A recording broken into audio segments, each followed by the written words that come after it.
आपको मालूम होगा कि आज छत्तीसगढ़ का सबसे बड़ा टॉपिक बन चुका है। नकटी के प्रकरण को लेकर हर कोई बात कर रहा है और हर कोई नकटी के ग्रामीणों के साथ खड़ा हुआ नजर आ रहा है, सिवाय सिस्टम के। लेकिन मुआवजा के लालच में कुछ लोग जो अपने आप को हर व्यक्ति प्रस्तुत कर रहा है कि मैं गरीब हूं, मेरा मकान तोड़ दिया गया, इसकी सच्चाई ये है। फैक्ट ये है कि कांग्रेस के नेताओं को यह भी पता होना चाहिए कि नकटी गांव में विधायक सांसद कॉलोनी की फाइल आज से नहीं चल रही है। यह प्रस्ताव आज का नहीं है, यह पूर्व कांग्रेस सरकार की स्क्रिप्टिंग है जिसका पिक्चर अभी रिलीज हुआ है, आप ये कह सकते हैं। क्रांति सेना के लोग वहां पर जाकर कह रहे हैं, जो कि कांग्रेस के लोग पहुंचे, असल उसको राजनीतिक पर्यटन का क्षेत्र बना दिया गया और यह संयोग नहीं है, बड़ा प्रयोग है। अब कह रहे हैं कि हम कानूनी लड़ाई लड़ेंगे। लेकिन उसके अलावा आज एक ऐसा फैक्ट सामने आया है जिसे देखने के बाद आप भी कहेंगे कि इस विषय पर कांग्रेस ने राजनीति की है और भाजपा ने भी सियासत अपनी गर्म की है।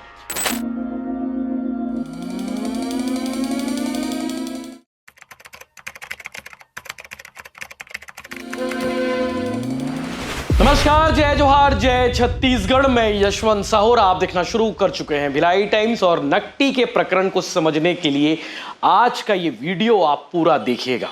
बहुत सारे फैक्ट एंड फाइंड्स हैं, साथ ही साथ बहुत सारे खुलासे भी हैं और साथ ही साथ इस वीडियो में आज आपको एक ऐसा कॉलम भी मैं बताने वाला हूं, ऐसी टिप्पणी भी बताने वाला हूं जिसे देखने के बाद, जिसे पढ़ने के बाद आप भी कहेंगे कि वाकई में सब इसमें राजनीति कर गए और परेशान हुए तो सिर्फ और सिर्फ जनता यानी कि नकटी के लोग। कल दिन भर बवाल हुआ राजधानी रायपुर में। पहले मंत्री ओपी चौधरी का बंगला का घेराव किया, उसके बाद कलेक्ट्रेट गए और उसके बाद जब बात नहीं बनी, लोगों को आश्वासन नहीं मिला, लोगों को न्याय नहीं मिला, तब वो पहुंच गए मुख्यमंत्री निवास और बाहर में बैठकर गांव वालों ने, कांग्रेसियों ने भी भोजन किया, यानी कि रात में जो खाना उनका था वहीं पर मंगवाया गया। ये तो कल के दिन भर की हैपनिंग हो गई। लेकिन उसके अलावा आज एक ऐसा फैक्ट सामने आया है जिसे देखने के बाद आप भी कहेंगे कि इस विषय पर कांग्रेस ने राजनीति की है और भाजपा ने भी सियासत अपनी गर्म की है।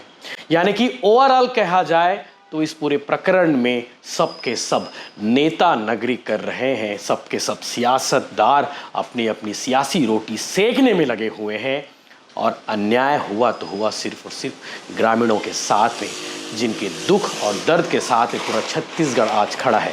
आपको मालूम होगा कि आज छत्तीसगढ़ का सबसे बड़ा टॉपिक बन चुका है। नकटी के प्रकरण को लेकर हर कोई बात कर रहा है और हर कोई नकटी के ग्रामीणों के साथ खड़ा हुआ नजर आ रहा है, सिवाय सिस्टम के।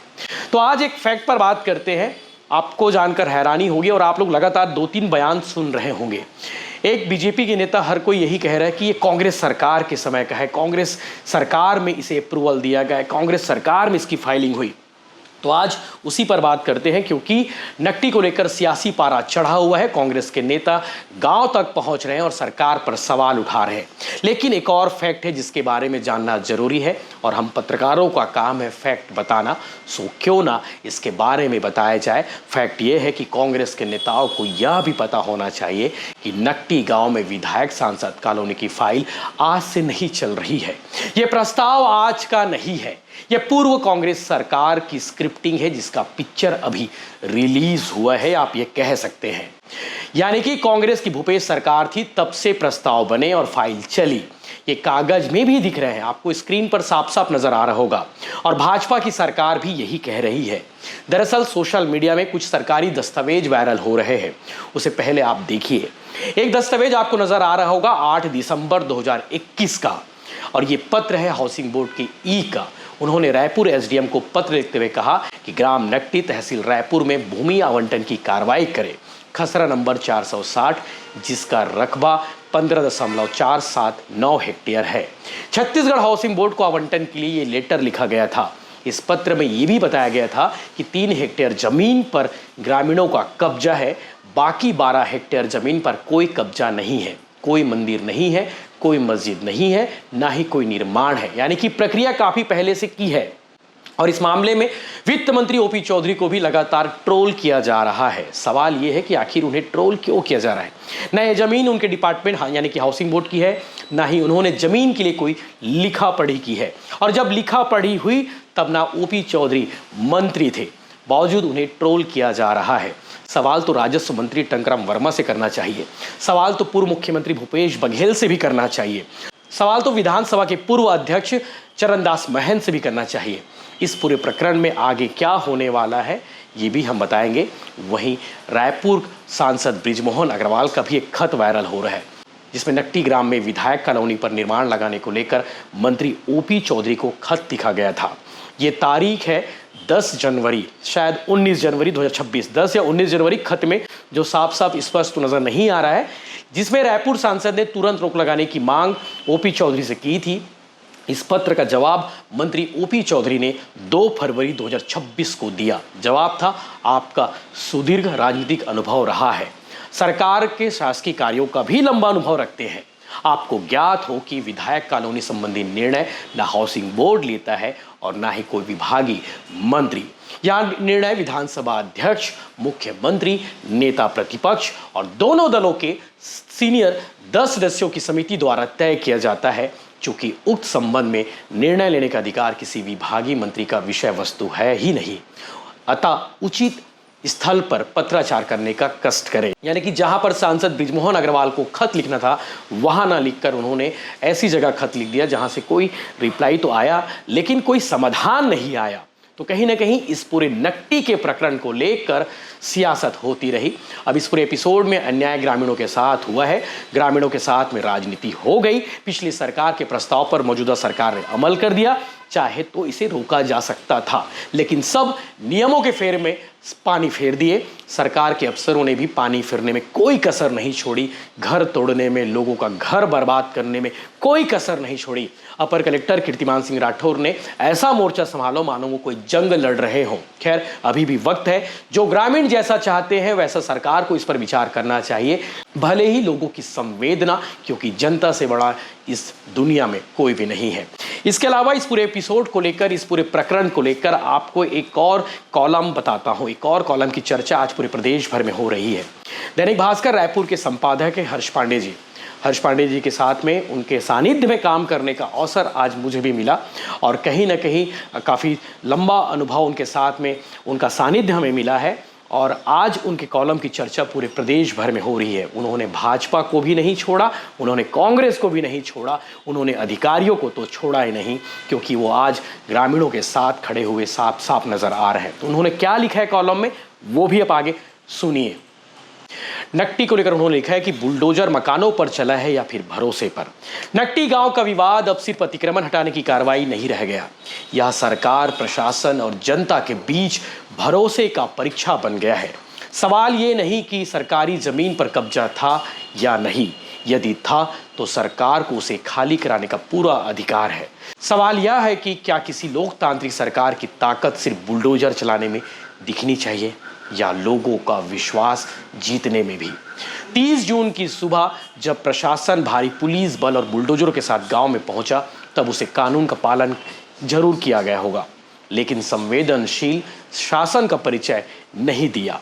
महिलाएं बुलडोजर के सामने बैठी, बच्चे रोते रहे, लोग अपना सामान बचाने की कोशिश करते रहे और देखते ही देखते वर्षों का आसियाना मलबे में तब्दील हो गया। कानून का दृश्य दिखाई दिया लेकिन करुणा का नहीं। सरकार का कहना है कि 15.479 हेक्टेयर जमीन सरकारी थी और वर्षों से अतिक्रमण था। यह भी सही हो सकता है, लेकिन फिर दूसरा सवाल भी उतना ही बड़ा है। यदि वह सरकारी जमीन वर्षों से अतिक्रमण में थी तो इतने वर्षों तक प्रशासन क्या करता रहा? क्या सरकारी मशीनरी सो रही थी? अगर लोगों ने वहां बिजली कनेक्शन लिए, राशन कार्ड बने, वोट डाले, सरकारी योजनाओं का लाभ मिला, कहीं प्रधानमंत्री आवास योजना के तहत मकान बने, तो ये सब किसकी जानकारी में हुआ? सरकार नागरिकों को पहले वैध का भरोसा देती है और फिर एक दिन अचानक उसे अवैध घोषित कर दे। यह व्यवस्था पर सवाल खड़े करता है। विधायक आवास बनना चाहिए, राजधानी बढ़ रही है तो जनप्रतिनिधियों के लिए बेहतर अधोसंरचना भी जरूरी है, लेकिन उसका क्या? लेकिन क्या उसका रास्ता ऐसा होना चाहिए कि गरीब का घर टूटे और सरकार की छवि भी? विकास और विस्थापन का रिश्ता नया नहीं है, लेकिन आधुनिक शासन की पहचान यह है कि विकास के साथ सम्मानजनक पुनर्वास भी हो। सरकार यह कह रही कि प्रभावित परिवारों को नया रायपुर ईडब्ल्यूएस आवासों में बसाया जाएगा। यदि ऐसा है तो पहले वहां सभी मूलभूत सुविधाएं क्यों नहीं की गई? लोग वहां पहुंचे तो पानी, रोजगार, स्कूल, परिवहन, रोजमर्रा की जरूरतों को लेकर सवाल क्यों उठे? पुनर्वास का मतलब केवल 4 दीवारें देना नहीं होता। पुनर्वास का मतलब है जीवन को फिर से व्यवस्थित करना। इस पूरे घटनाक्रम ने राजनीति को भी अवसर दे दिया। कांग्रेस सरकार को घेर रही है, भाजपा कार्रवाई को कानूनी बता रही है, लेकिन जिनके घर टूटे उनके लिए सत्ता और विपक्ष की बहस नहीं, बल्कि जीवन का संकट है। उनके लिए सबसे बड़ा सवाल ये है कि अब ये परिवार कहाँ रहेंगे। प्रशासन को यह समझना होगा कि बुलडोजर तत्कालिक समाधान दे सकता है, स्थायी स्वीकारता नहीं। प्रशासनिक शक्ति का सबसे प्रभावी उपयोग वह होता है जहां कानून और मानवीय संवेदना साथ साथ चले। यदि दोनों में संतुलन बिगड़ता है तो सही निर्णय भी गलत संदेश देने लगता है।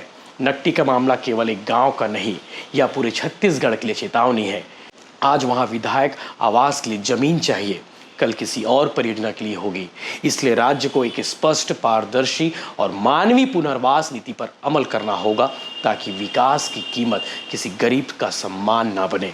माननीयों को चाहिए कि नट्टी में उनके आवास बनने के पहले गांव की तरह उनके निर्वाचन क्षेत्र के हर शहर में अवैध कब्जे हटाने का संकल्प ले।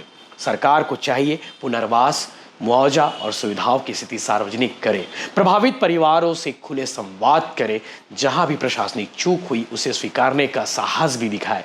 कानून की जीत तभी मानी जाएगी जब उनके साथ न्याय एहसास भी जुड़ा हो, क्योंकि लोकतंत्र में सबसे मजबूत सरकार वह नहीं होती जिसके पास सबसे बड़ा बुलडोजर हो, बल्कि वह होती है जिसके निर्णयों पर सबसे अधिक भरोसा हो। खैर, माननीयों को उनका नया आवास मुबारक हो। इसके अलावा इस पूरे प्रकरण में आज आप देखेंगे छत्तीसगढ़ के भाजपा नेता गौरीशंकर सिवास का प्रेस कॉन्फ्रेंस, जिस प्रेस कॉन्फ्रेंस में उन्होंने कई चौंकाने वाले खुलासे किए हैं। वो पक्ष भी आपको दिखना चाहिए और इस पूरे प्रकरण को लेकर आपका क्या व्यू है वो जरूर हमें बताइए। हम लगातार नट्टी की ग्राउंड रिपोर्ट दिखा रहे हैं, लोगों का दुख दर्द दिखा रहे हैं, नट्टी के लोगों के साथ क्या हो रहा है, सिस्टम ने क्या किया, ये सब हम बताने की कोशिश कर रहे हैं। लगातार ग्राउंड रिपोर्ट्स के माध्यम से हम आप तक खबरें पहुंचाने का काम कर रहे हैं और आगे भी पहुंचाते रहेंगे। यहाँ पर गलत तरीके से लोगों को हटाने का प्रयास किया गया। मैं बड़ी जिम्मेदारी से आज एक बड़ा बात आप लोग को बता रहा हूँ, ये बड़ा खुलासा कर रहा हूँ। कांग्रेस पार्टी के समय 2021 में जब तय हुआ, सभी विभाग से जब एनओसी प्राप्त हो गया कि यहाँ पर हाउसिंग बोर्ड सामूहिक आवास बना सकता है, उसके तत्पश्चात कांग्रेस पार्टी के एक बड़े नेता जो पिछले 3 साल से फरार हैं, उन्होंने एक अवैध कॉलोनी बसाने के लिए अवैध प्लाटिंग के तहत 51 एकड़ की जमीन ली। और जिस बात का जिक्र नवीन मार्कंडे जी ने किया कि उस समय 3 हेक्टेयर में कब्जा था, वो बढ़कर 15 हेक्टेयर हो जाता है। लगातार हमारे विधायक अनुज शर्मा जी समेत सारे जनप्रतिनिधि वहां पर लोगों से मिलते हैं, उनको विस्थापित करने की बात करते हैं, लेकिन मुआवजा के लालच में कुछ लोग जो अपने आप को हर व्यक्ति ये प्रस्तुत कर रहा है कि मैं गरीब हूं, मेरा मकान तोड़ दिया गया।